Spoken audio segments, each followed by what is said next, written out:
Greetings to you all. I welcome you all to my zoology class, Locomotion and Movement. What is locomotion? Locomotion is the voluntary movement resulting in a change in location. Movement is one of the significant features of living things. Animals and plants exhibit wide range of movements. Streaming of protoplasm in the unicellular organism like amoeba is a simple form of movement. Movement of cilia, flagella, tentacles are shown by many organisms. Human beings can move limbs, jaws, eyelids, tongue, etc. Locomotory structures need not be different from those affecting other type of movement. For example, paramecium. In paramecium, cilia helps in movement of food through cytopharynx and locomotion as well. Tentacles in hydra, limbs in mammals. Movement and locomotion cannot be studied separately. The two may be linked by stating that all locomotions are movements, but all movements are not locomotion, isn't it? Locomotion is moving from one place to another, but movement there will be no displacement of distance. Okay. Types of movement. Amoeboid movement by pseudopodia. Example, macrophages, leukocytes, cytoskeletal elements like microfilaments also involved it. Then ciliary movement by cilia. In most of the internal tubular organs lined by ciliated epithelium. Example, ciliary movements in trachea, ciliary movements in female reproductive tract. Then muscular movement, it is by muscles. Example, movement of limbs, tongue, jaw, etc. Methods of locomotion performed by animals vary with their habitats and demand for the situation. However, locomotion is generally for search of food, shelter, mate, suitable breeding grounds, favorable climatic condition, or to escape from enemies and predators. Locomotion requires a perfect coordinated activity of muscular, skeletal, and neural systems. Human muscular system. Cilia and flagella are outgrowth of cell membrane. Flagellar movement helps in the swimming of spermatozoa, maintenance of water current in the canal system of sponges, and in locomotion of protozoans like Euglena. It includes muscles which are mesodermal in origin. Muscles constitute 40 to 50% of our body weight. Muscles have excitability, contractibility, extensibility, and elasticity.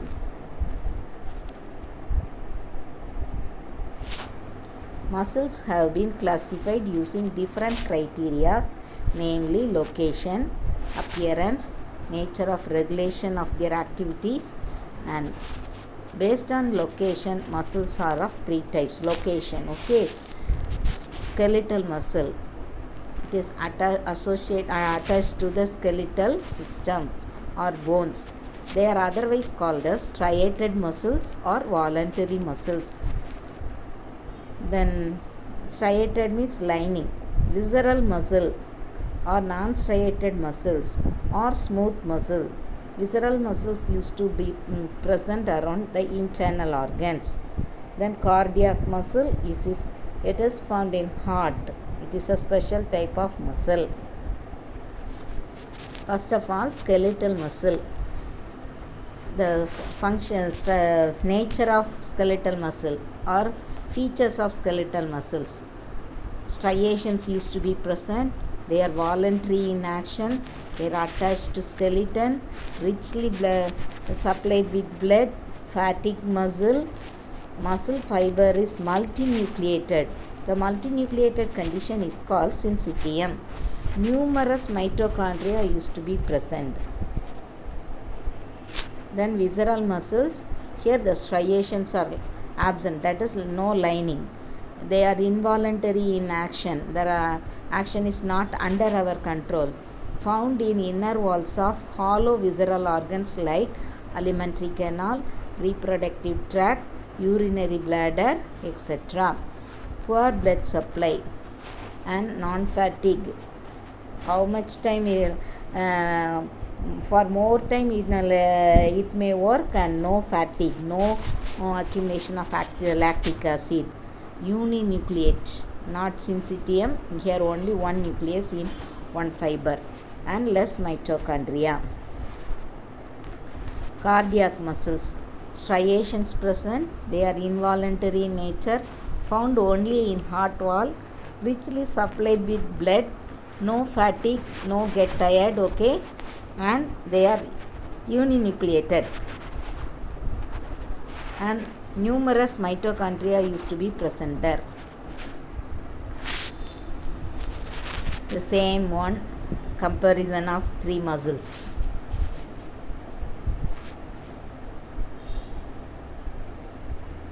Now we are going to see the structure of striated muscles. The skeletal muscle is made up of number of muscle bundles, fascicles, held together by fascia, that is common collagenous connective tissue layer. Each fascicle or muscle bundle contains number of muscle fibers. Muscle fibers are lined by plasma membrane. The plasma membrane around muscle is called sarcolemma, enclosing sarcoplasm. Muscle fiber is syncytium. That means contain many nucleus. Each muscle fiber contains parallelly arranged myofilaments, and the myofilaments, they are called myofibrils. Plasma lemma or plasma membrane, both are same. They are cell membrane. When they are around the muscle, it is called sarcolemma. Muscle and muscle bundle, that is fascicle, and it contains many fibers, and each fiber is called myofibril or myofilament.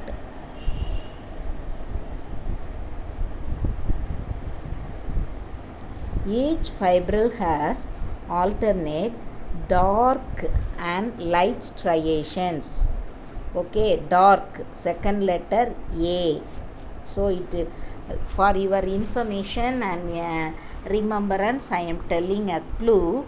Dark, second letter A, it is called as A band. Light striations, that is second letter I, it is I band. A band, I band. Okay. L band. The striation is due to the presence of two fibrous contractile protein. One is thin, another is thick. The thin filament is called actin filament, and the thick filament is called myosin filament. Okay, you can see the dark and light striations. I band contain, or L band contain actin, that is thin. A band contains myosin, which is thick in nature. Both proteins are arranged as rod-like structure parallel to each other and also to the longitudinal axis of myofibrils. A band bears light region at the middle called H band. It is formed of only myosin. A thin fibrous membrane runs through the center of H zone. When muscle contract, actin filaments on either sides partially overlap so that the H zone disappears. See here.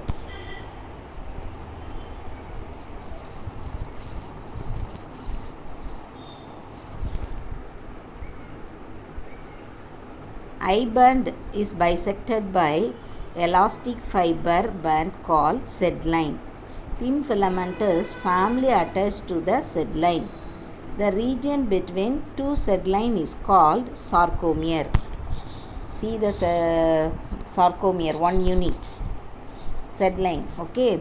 Then region between two Z line is called sarcomere. Sarcomere are the structural functional unit of a muscle. Important one word. Sarcomere are the structural and functional unit of the muscle. The region between two dark black lines. Each actin filament is made up of two filamentous actins. They form double helix. Each F actin is a polymer of monomeric globular actins. Actin filament contain two other proteins, namely tropomyosin and troponin. Okay. Actin filament has two more protein. They are tropomyosin and troponin. Two filament of tropomyosin run along the grooves of F actins double helix. The troponin has 3 subunits. It's located at regular interval on the tropomyosin. In the resting state, the subunit of troponin masks the binding site for myosin on the actin filament. Now myosin. Each myosin filament is a polymer of many monomeric protein called meromycins. Each meromycin has two parts: a globular head, that is heavy meromycin, with a short arm, a tail, light meromycin. See the structure of meromycin.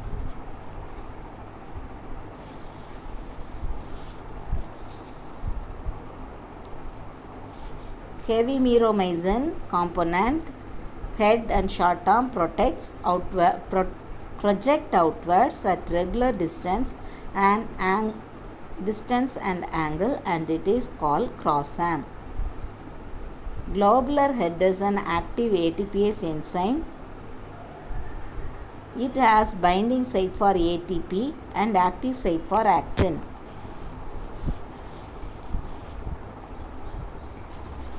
Mechanism of muscle contraction. According to the sliding filament theory, this sliding filament theory is the important theory. It is formed by Huxley. Okay, and here the contraction of a muscle fiber takes place by the sliding of thin filament over the thick filament. A neural signal is sent by central nervous system via motor neuron. A motor neuron plus muscle fiber both combine together and form a motor unit. The impulses reach the neuromuscular junction where the motor end plate is present. It is the junction between motor neuron and sarcolemma of the muscle fiber. A neurotransmitter is released by neuromuscular junction. It generates an action potential in the sarcolemma. The action potential spreads through the muscle fiber and causes the release of calcium ions into the sarcoplasm.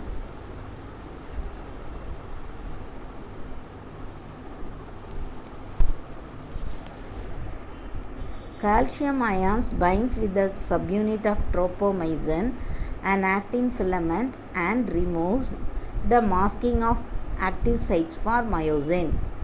Using the energy from ATP hydrolysis, myosin head binds to the exposed active sites on the actin to form a cross bridge. This pulls the actin filament towards the center of the band. The Z line attached to the actin also pulled inwards, so the sarcomere shorten and contraction occur. I band gets shortened and A band retain the length. There are two types of skeletal muscle contraction. They are isotonic contraction and isometric contraction. In isotonic contraction, in Isotonic contraction, the length of the muscle changes but the tension remains the constant. Iso means same, ton means weight or resistance. Here the force produced is unchanged. Example, lifting dumbbells and weightlifting. Isometric contraction. Iso is same, metric is distance. In isometric contraction, the length of the muscle does not change, but the tension of the muscle changes. Here the force produced is changed. Example, pushing against a wall, holding a heavy bag. The myosin releases ATP and phosphate ion get back to its relaxed state. A new ATP binds and the cross bridge is broken. The ATP is again hydrolyzed by the myosin head and the cycle of cross bridge formation and breakage is repeated, causing further sliding. When calcium ions are pumped back to the sarcoplasmic cisternae, the actin filaments are again masked. This causes the return of settling back to their original position, that is relaxation. The reaction time of fibers vary in different muscle. Repeated activation of muscle leads to the accumulation of lactic acid. It causes muscle fatigue. This is due to the anaerobic breakdown of glycogen in muscles in the absence of air due to the continuous contraction. Red muscle fiber and white muscle fiber. Red color is due to the presence of myoglobin, which store oxygen. White color is due to the lesser amount of myoglobin. There are plenty of mitochondria. In white muscle fiber, small amount of mitochondria. In red muscle, aerobic metabolism is used to take place, utilizing large amount of oxygen. White muscle, anaerobic metabolism. In red muscle, slow and sustained contraction will occur. Here in white muscle fiber, fast contraction for short period. Then the skeletal system. The skeletal system consists of framework of specialized connective tissue of bones. 206 bones are present and few are cartilages that helps in the movement and locomotion. Bones has a very hard matrix due to the calcium salts. Cartilage has slightly liable matrix due to the chondrine slats.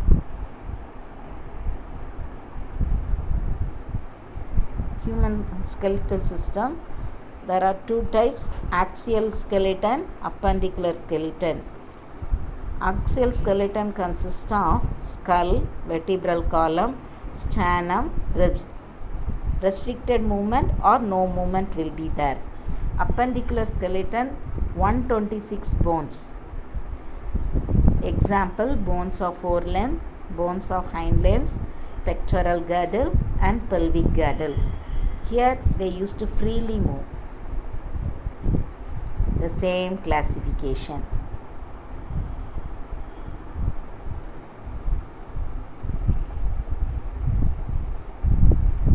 Axial skeleton. It includes skull. First one skull, 29 bones. Cranial bones 8. It is like helmet. 8 bones. They are frontal, parietal, temporal, occipital, sphenoid and ethmoid. Then facial bones. 14 facial bones are there. Nasal, maxillae, zygomatics, lacrimals, palatines, inferior nasals, mandible, vomer. Then hyoid bone. U-shaped bone found at the floor of buccal cavity. Then ear ossicles, malleus, incus, stapes.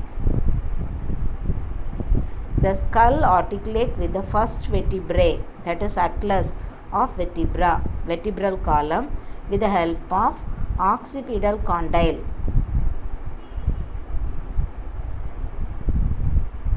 Then vertebral column.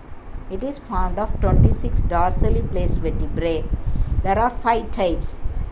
Cervical vertebrae includes 7 bones, thoracic vertebrae 12 bones, lumbar vertebrae 5 bones, sacral vertebrae 1 fused, and coccygeal vertebrae 1. It constitutes main framework of the trunk. Vertebra, it is the typical structure of a vertebrae. One vertebrae, okay. Vertebrae has a central hollow portion, that is neural canal. In the middle you can see the picture. In the middle you can see a triangle shaped cavity, that is called neural canal, through which the spinal cord passes. The number of cervical vertebrae are 7, almost in all mammals. The cervical, that is in neck region, okay. Vertebral column protects spinal cord, supports the head, and serves as the point of attachment for the ribs and musculature of the back. The next one, sternum. It is otherwise called as breastbone. It includes one flat bone on the ventral midline of thorax, like tie shape.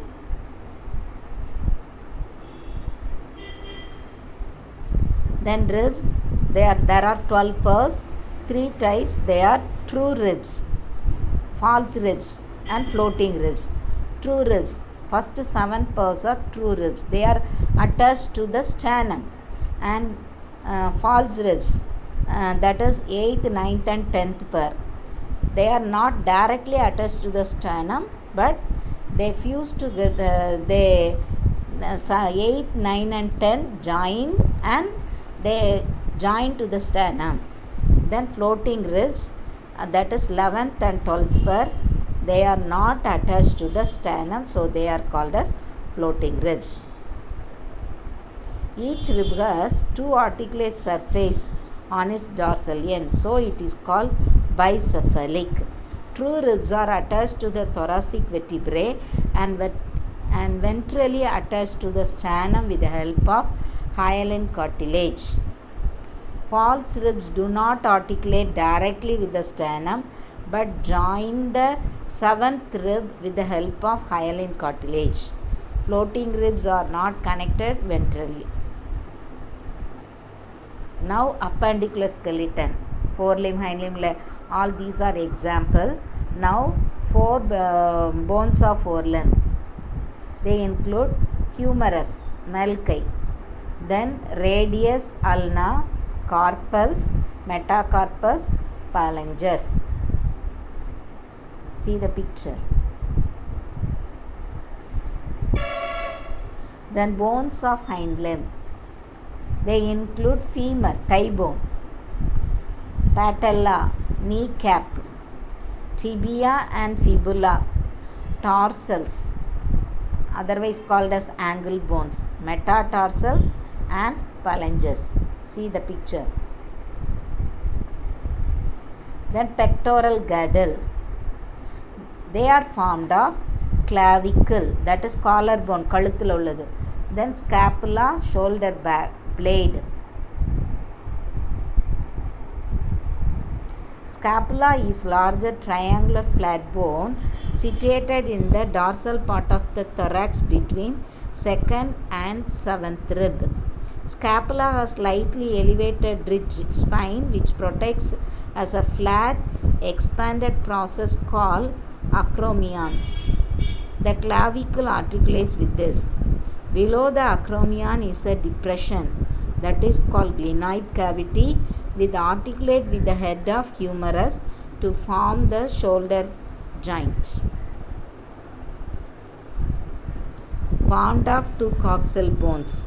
Each coxal bone is formed by fusion of 3 bones, that is ilium, ischium and pubis. At the point of fusion of ilium, ischium, pubis is a cavity, that is acetabulum, to which the thigh bone articulates. The two halves of the pelvic girdle meet ventrally to form a pubic symphysis containing fibrous cartilage. Then joints. Joints are essential for all types of movement involving body parts of the body. Locomotory movements are no exception to this. Joint where two bones are, it is the meeting place of two bones. Joints are point of contact between bones or between bones and cartilage. Force generated by muscle used to carry out movement through joints where the joint act as a fulcrum. There are three main structural types. They are fibrous joints, which are immovable; cartilaginous joint, slightly movable; synovial joints, they are movable. Fibrous joints, immovable joints. Example, dense fibrous connective tissue sutures between the flat skull bone, mandayodu, like helmet. Then cartilaginous joints, slightly movable joints. Bones are joined together with the help of cartilage. Example, joints between adjacent vertebrae. Then synovial joints. They are called as movable joints. They are characterized by the presence of fluid-filled synovial cavity between articulating surface of the two bones.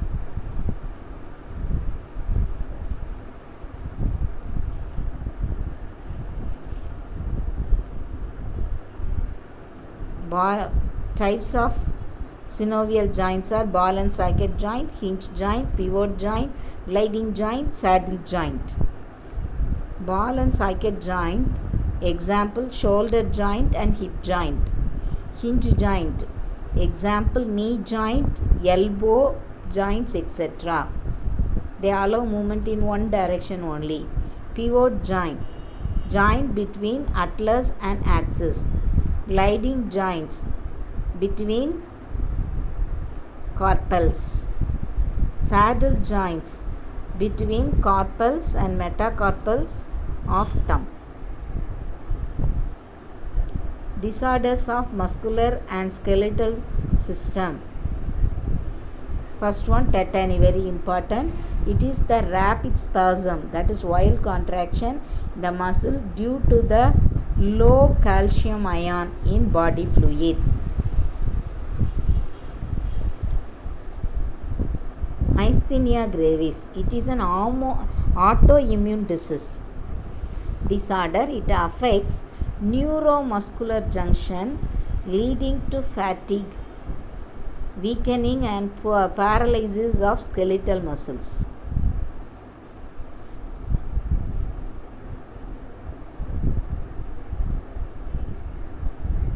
Disorders of muscular dystrophy. Progressive degeneration of skeletal muscles, mostly due to the genetic disorder. This is due to the genetic factor. Then arthritis. It is the inflammation of joints. Then gout. It is the inflammation of joints due to the accumulation of uric acid crystals. Osteoporosis, age-related disorder characterized by decreased bone mass and increased chances of fracture. Decreased level of estrogen is a common cause. That's all, students. Thank you.